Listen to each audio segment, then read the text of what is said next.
Uma coisa que eu sempre me perguntei quando era pequeno é como é que isso aqui poderia representar o que o coração está fazendo. Como que alguém pode olhar para isso e dizer o que está acontecendo no coração?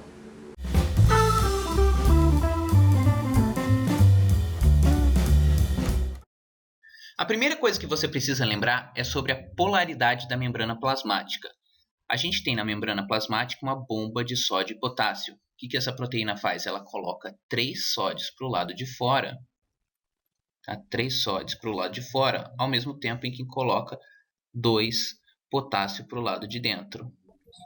Cada vez que ela faz isso, ela coloca uma carga positiva a mais do lado de fora do que do lado de dentro, e por comparação, o lado de dentro vai ficando negativo. A gente diz então que a membrana está polarizada. Para a gente despolarizar a membrana, a gente abre um canal de sódio. O sódio que estava lá fora, doido para entrar, entra pelo favor do gradiente de concentração, e o lado de dentro vai ficar positivo em relação ao lado de fora, porque agora tanto o sódio quanto o potássio estão do lado de dentro. Tá? Então esse aqui é um canal de sódio. A gente diz então que a membrana está despolarizada.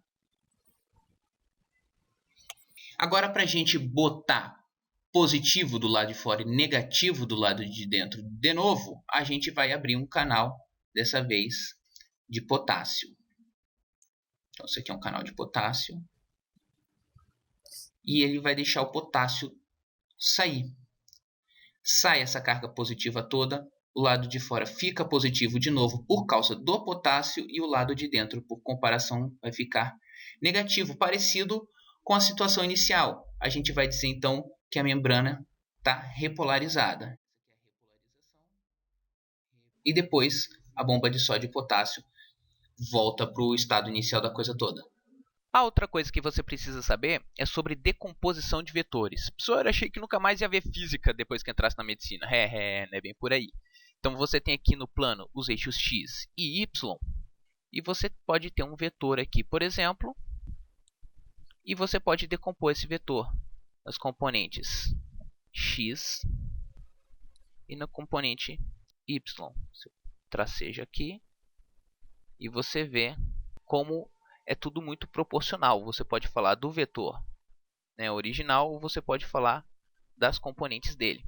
Você não precisa se limitar ao plano, você pode fazer isso num espaço tridimensional também. Aqui você tem os eixos x, y e z, um vetor qualquer aqui, e você pode projetar esse vetor nos 3 componentes aqui espaciais. Você tem um componente x, um componente y e um componente z,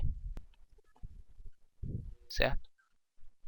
O eletrocardiograma é basicamente uma decomposição de vetores, ou uma recomposição de vetores, só que ao invés de usar 3 eixos, você usa 12. Então, o que acontece? Cada sensor que a pessoa coloca, cada eletrodo, é como se fosse um eixo por onde você vai decompor o vetor de despolarização do coração. Então, você vai ter um eixo como se fosse um olhinho olhando de cá, um olhando de baixo, um olhando daqui, daqui, daqui, daqui. São vários pontos por onde a pessoa é olhada. E como funciona a despolarização do coração? A coisa toda começa mais ou menos por aqui, num lugar chamado nó sinoatrial. A despolarização começa no átrio e ela vai passar por todo o átrio, e o átrio despolariza primeiro. Então, você vai ter aqui na linha do elétron, eu estou tomando esse ponto de vista aqui, tá? Então, como a coisa está toda acontecendo nesse sentido, você vai ver aqui, por esse ângulo, a intensidade do estímulo cresce. Tá? Cresce e diminui. Então, se a gente decompor isso aqui nesse eixo, você vai ver que existe aqui uma componentezinha de intensidade positiva. E a coisa toda vem até chegar nesse lugar aqui, onde ocorre um atraso, então não tem intensidade nenhuma, zero, e depois o miocárdio começa a despolarizar pelo septo, primeiro pelo septo, nesse sentido. A resultante vai ser alguma coisa nessa direção aqui. Então vai ser um vetor negativo, uma componente negativa, tá? Nessa nossa observação aqui. Então a gente vai botar um negativo para cá e depois ele começa a ser positivo de novo, começa a despolarizar essa região aqui. Como esse lado do coração é muito maior do que esse lado aqui, a resultante vai ser para este lado. Então você vai ver uma resultante bem forte, porque existe muito mais músculo no ventrículo do que no átrio, então a intensidade vai ser muito grande. E vai ter a despolarização final do músculo do ventrículo, então vai continuar subindo esse negócio aqui. E aí interrompe, tá?